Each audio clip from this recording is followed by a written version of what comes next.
Udah ya. Oke,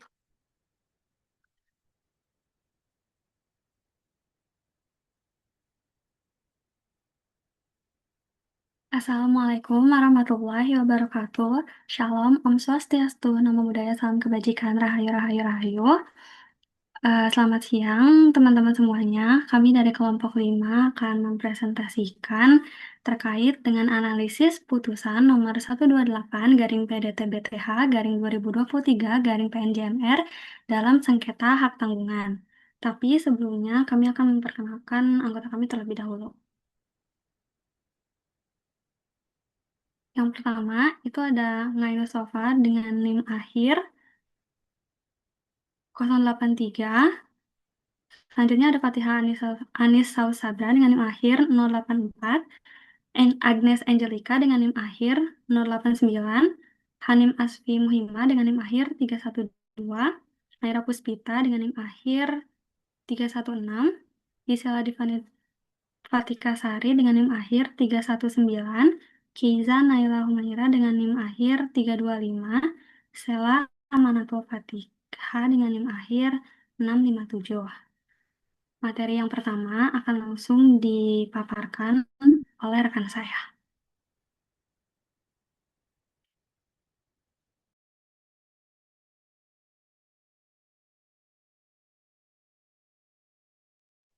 Oke, boleh di next.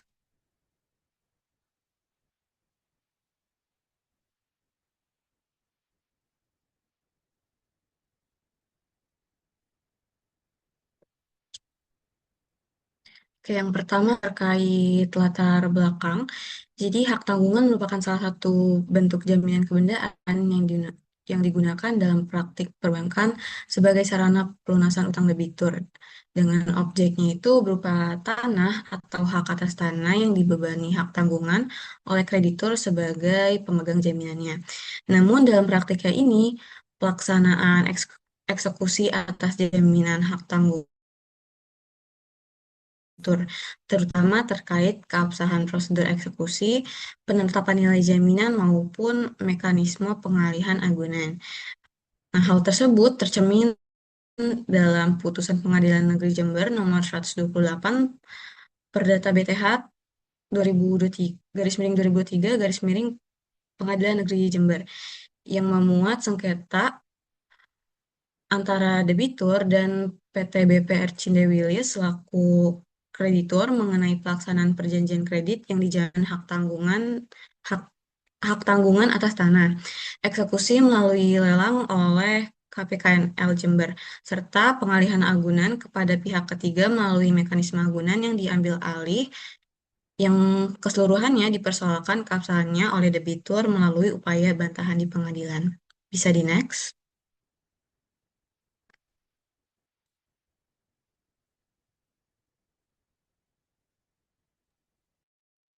Untuk selanjutnya yaitu dasar teori. Pada dasarnya, hak tanggungan merupakan hak jaminan yang dibebankan atas tanah untuk menjamin pelunasan suatu utang. Hak ini memberikan kedudukan yang diutamakan kepada kreditur apabila debitur melakukan prestasi. Dasar hukum hak tanggungan itu diatur dalam Undang-Undang Nomor 4 Tahun 1996 yang mengatur tentang pembebanan, pendaftaran, dan eksekusi hak tanggungan. Selain itu, juga diatur dalam KUH Perdata yang menjadi dasar hubungan perjanjian dan prestasi. Sedangkan UU Nomor 10 Tahun 1998 tentang Perbank mengatur pemberian kredit dengan prinsip kehati-hatian. Pelaksanaan lelang objek jaminan juga mengacu pada ketentuan lelang yang dilaksanakan oleh KPKNL. Ciri-ciri hak tanggungan. Hak tanggungan memiliki beberapa ciri utama, yaitu the preference, yaitu hak untuk mendahulukan dalam pelunasan utang, the suite, atau hak yang tetap melekat pada objek jaminan meskipun berpindah tangan, serta menganut asas publisitas dan asas spesialitas untuk menjamin kepastian hukum.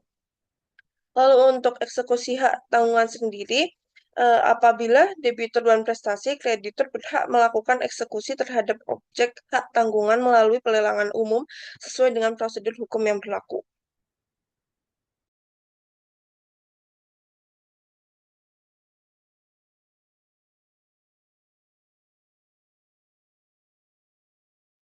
Kemudian ada identitas para pihak. Yang pertama, Moh Syamsuddin sebagai debitur, kemudian PT BPR Cindewili sebagai kreditur, Luciana Primastuti sebagai pemenang lelang, KPKNL Jember sebagai pelaksana lelang, dan objek sengketanya yaitu SHM nomor 6927 Sumbersari dengan luas 1080 meter persegi dengan dibebani hak tanggungan.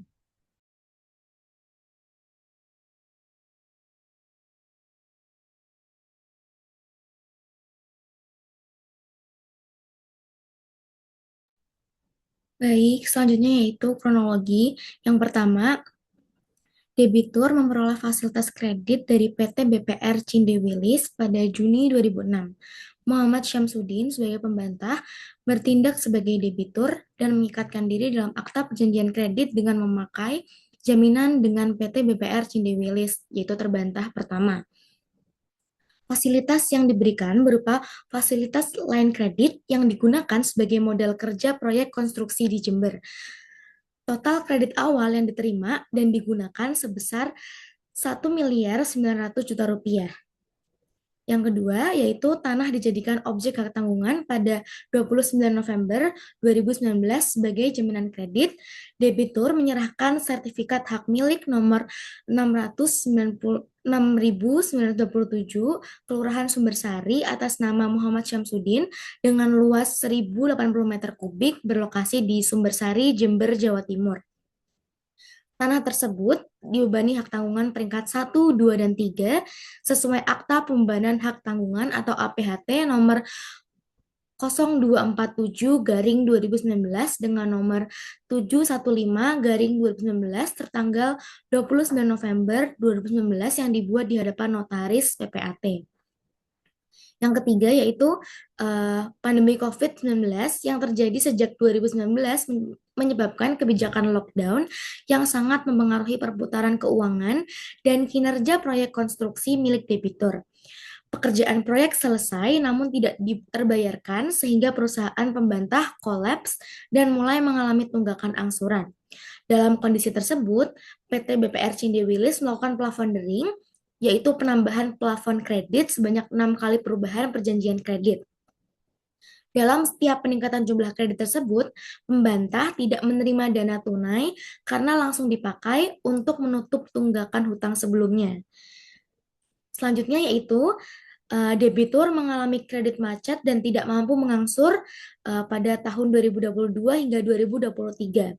Akibat beban plafondering yang terus meningkat, serta kondisi usaha yang belum pulih pasca pandemi, hutang pembantah mengalami peningkatan signifikan sehingga pembantah tidak dapat lagi membayar angsuran. Kredit pun dinyatakan bermasalah atau macet. Berdasarkan perubahan perjanjian kredit terakhir, Akta nomor 155, nilai fasilitas kredit telah membengkak menjadi 2.478.473.239 rupiah. Itu meningkat hampir 40% dari kredit awal yaitu 1.900.000.000. Selanjutnya, yang kelima yaitu pada 9 Juni 2023 hingga 11 Juli 2023, Bank mengajukan dan melaksanakan lelang objek jaminan, yaitu PT BPR Cindewilis terbantah pertama mengajukan permohonan lelang atas objek jaminan milik pembantah kepada turut terbantah 2, yaitu Balai Lelang Negara atau KPKNL tanpa persetujuan dari pembantah. Lelang dilaksanakan dengan data penetapan lelang pada tanggal 9 Juni 2023 dan dilaksanakan lelangnya pada tanggal 11 Juli 2023. Objeknya yaitu SHM nomor 6927 Sumbersari luas 1080 meter kubik. Pembeli lelangnya yaitu terbantah 2, bank sendiri melalui mekanisme AIDA. Risalah lelang tidak diberikan kepada pembantah. Pada 28 Agustus 2023, debitur menerima surat pemberitahuan lelang terjual. Pembantah menerima surat nomor 469/8/469/SL KCKPO02/2023 yang menyatakan bahwa objek lelang telah laku terjual. Pembantah mendatangi kantor turut terbantah 2 untuk meminta keterangan dan mendapati bahwa bank belum melengkapi administrasi lelang, serta telah membeli sendiri aset jaminan kredit tersebut, yaitu agunan yang diambil alih atau AIDA. Pada tahun 2023, bank mengajukan eksekusi gross akta. PT BPR Cindewilis mengajukan eksekusi gross akta yang terdaftar di Pengadilan Negeri Jember dengan perkara nomor 14 garis miring PDT titik X titik GR garis miring 2023 PN Jember. Pada tanggal 10 November 2023, upaya hukum debitur mengajukan bantahan terhadap eksekusi ke Pengadilan Negeri Jember. Muhammad Syamsuddin sebagai pembantah mengajukan surat bantahan tertanggal 9 November 2023 yang diterima dan didaftarkan di Kepaniteraan Pengadilan Negeri Jember pada 10 November 2023. Pokok alasan bantahan antara lain yaitu yang pertama, plafondering dilakukan secara sepihak dan merugikan debitur. Yang kedua, lelang dilaksanakan tanpa persetujuan pembantah. Yang ketiga, bank membeli sendiri aset AIDA melalui lelang yang diajukan sendiri. Yang ketiga, proses lelang dan administrasinya tidak sesuai ketentuan perkara bantahan Pengadilan Negeri Jember. Boleh next?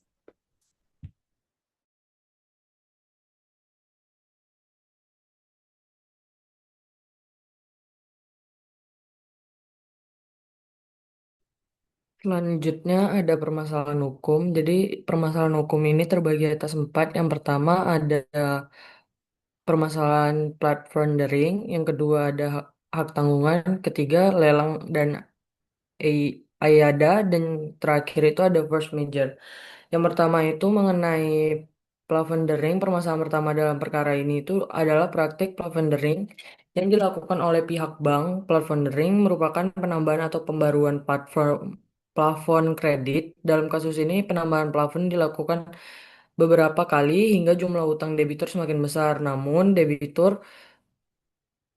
menurut debitur, dana tambahan tersebut tidak benar-benar diterima karena langsung digunakan untuk menutupi tunggakan sebelumnya. Akibatnya, debitur merasa semakin terbebani dan menganggap tindakan tersebut tidak sesuai dengan prinsip keadilan serta merugikan dirinya. Selanjutnya ada hak eksekusi. Dalam permasalahan kedua ini terkait pelaksanaan eksekusi hak tangguhan. Bank sebagai kreditur memang tidak memiliki hak untuk mengeksekusi objek jaminan apabila debitur prestasi. Namun, yang menjadi persoalan adalah apakah proses eksekusi tersebut telah dilakukan sesuai prosedur hukum yang berlaku, termasuk pemberitahuan kepada debitur dan pelaksanaan hak-hak debitur selama proses tersebut berlangsung. Selanjutnya, permasalahan ketiga itu mengenai lelang. Permasalahan lelang ini dengan harus dengan pelaksanaan lelang dan mekanisme agunan yang diambil alih atau AYDA. Debitur berpendapat bahwa lelang yang dilakukan tidak sah dan harga penjual objek jaminan tidak wajar. Selain itu, bank juga membeli sendiri aset tersebut melalui mekanisme AYDA. Oleh karena itu, muncul pertanyaan hukum apakah proses lelang dan pengambil alihan agunan tersebut telah sesuai dengan ketentuan perbankan dan juga peraturan lelang yang berlaku. Yang terakhir, permasalahan terakhir ini mengenai alasan force major yang diajukan oleh debitur. Debitur menyatakan bahwa pandemi COVID-19 itu menyebabkan usaha yang dijalankannya mengalami penurunan drastis sehingga tidak mampu memenuhi kewajiban pembayaran kredit. Oleh karena itu, perlu dianalisis apakah kondisi pandemi dapat dianggap sebagai force major yang dapat membebaskan atau tidaknya mengurangi tanggung jawab debitur terhadap utangnya. Pada intinya, permasalahan hukum putusan ini berfokus pada 4 hal, yaitu keabsahan praktik plafondering, keabsahan eksekusi hak tanggungan, legalitas pelaksanaan lelang dan EYDA, serta apakah COVID-19 itu menjadikan alasan force major untuk membebaskan debitur dari kewajiban pembayaran utang. Next.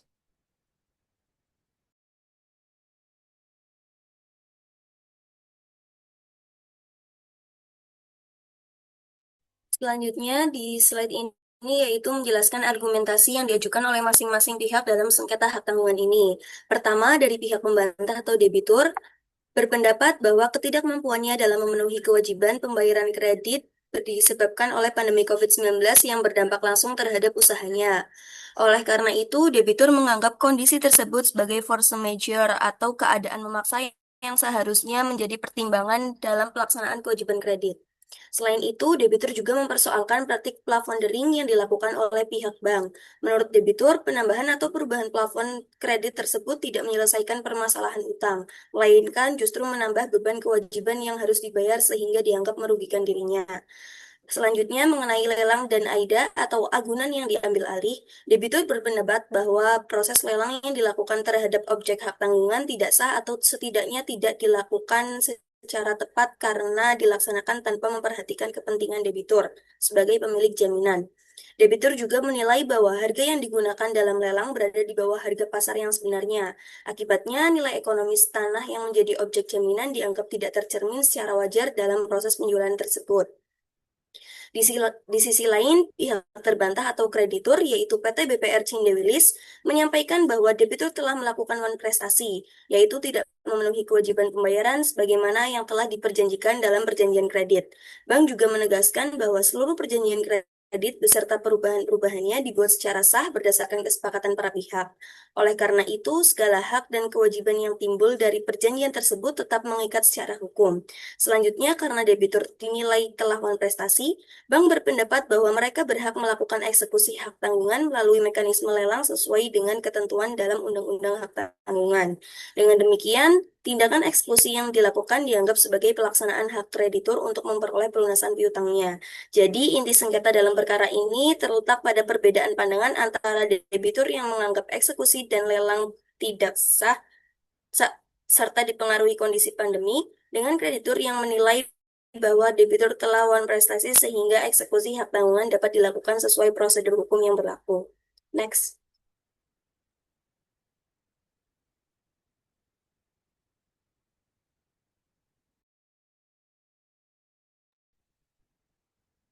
Selanjutnya ada analisis. Jadi di kasus ini tuh terdapat 4 hal yang bisa kita analisis. Yang pertama adalah eksekusi hak tanggungan. Jadi hak tanggungan itu kan memberikan kedudukan utama pada kreditur untuk memperoleh pelunasan piutangnya jika debitur prestasi. Nah, dalam kasus ini, karena kreditur terbukti mengalami kredit macet, sehingga pada prinsipnya PT BPR Cindewilis memiliki hak untuk mengeksekusi objek jaminan berupa sertifikat hak milik nomor 6927 Sumbersari. Yang kedua ada praktik plafondering. Debitur menilai penambahan plafon kredit yang dilakukan berulang kali justru menambah beban utangnya dan merugikan dirinya. Yang ketiga, pelaksanaan lelang dan AIDA atau agunan yang diambil alih. Lelang harus dilakukan sesuai prosedur hukum dan dengan itikat baik. Debitur menilai lelang tidak sah dan harga jualnya tidak wajar. Akan tetapi, hakim berpendapat bahwa pelaksanaan lelang melalui KPKNL telah dilakukan sesuai prosedur yang berlaku sehingga tetap dinyatakan sah menurut hukum. Dan yang terakhir, ada force majeure COVID-19. Debitur beralasan bahwa pandemi menyebabkan usahanya mengalami penurunan drastis sehingga tidak mampu memenuhi kewajiban pembayaran kredit. Akan tetapi, hakim berpendapat bahwa pandemi memang dapat menjadi faktor kesulitan ekonomi, namun tidak secara otomatis menghapus kewajiban debitur untuk melunasi utangnya. Next.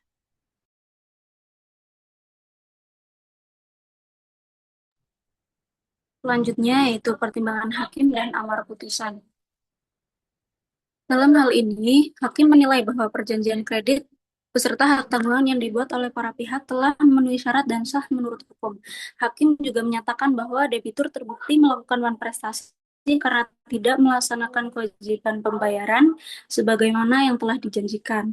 Terkait alasan force majeure akibat pandemi COVID-19 yang diajukan oleh debitur, hakim berpendapat bahwa keadaan tersebut tidak menghapus kewajiban pembayaran utang. Oleh karena itu, kreditur tetap memiliki hak untuk melakukan eksekusi terhadap objek jaminan hak tanggungan. Selain itu, hakim menilai bahwa proses lelang yang dilakukan melalui KPKNL telah sesuai dengan prosedur yang berlaku dan tindakan AIDA oleh pihak bank juga diperbolehkan berdasarkan ketentuan hukum dan perbankan yang berlaku. Berdasarkan pertimbangan tersebut, dalam amar putusannya, hakim menyatakan bahwa debitur telah prestasi, menyatakan pelaksanaan eksekusi dan lelang objek jaminan sah menurut hukum, menolak bantahan yang diajukan debitur, serta menghukum pihak membantah untuk membayar biaya perkara. Jadi, putusan ini menunjukkan bahwa hak tanggungan memberikan kepastian dan perlindungan hukum bagi kreditur dalam memperoleh pelunasan piutangnya. Selain itu, putusan ini juga menegaskan bahwa alasan force majeure tidak dapat serta-merta dijadikan dasar untuk menghindari kewajiban pembayaran apabila tidak memenuhi unsur-unsur yang ditentukan oleh hukum. Next.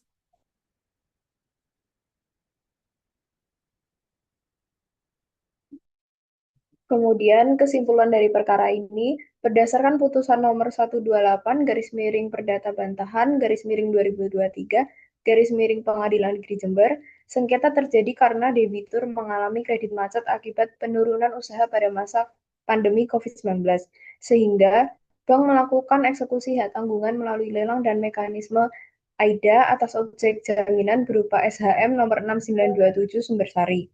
Debitur kemudian mengajukan bantahan karena menganggap praktik plafondering, pelaksanaan lelang, dan pengambil alihan agunan dilakukan tidak sesuai hukum. Secara hukum, hak tanggungan memberikan hak kepada kreditur untuk mengeksekusi objek jaminan apabila debitur bukan prestasi. Namun, pelaksanaan eksekusi harus tetap memenuhi prosedur hukum, asas itikat baik, dan ketentuan perbankan, serta lelang yang berlaku. Praktik plafondering dan AIDA juga harus dilakukan secara transparan dan tidak merugikan debitur. Dengan demikian, putusan ini menunjukkan bahwa pelaksanaan hak tanggungan harus menyeimbangkan kepastian hukum bagi kreditur dan perlindungan hukum bagi debitur agar tercipta keadilan dalam hubungan perbankan.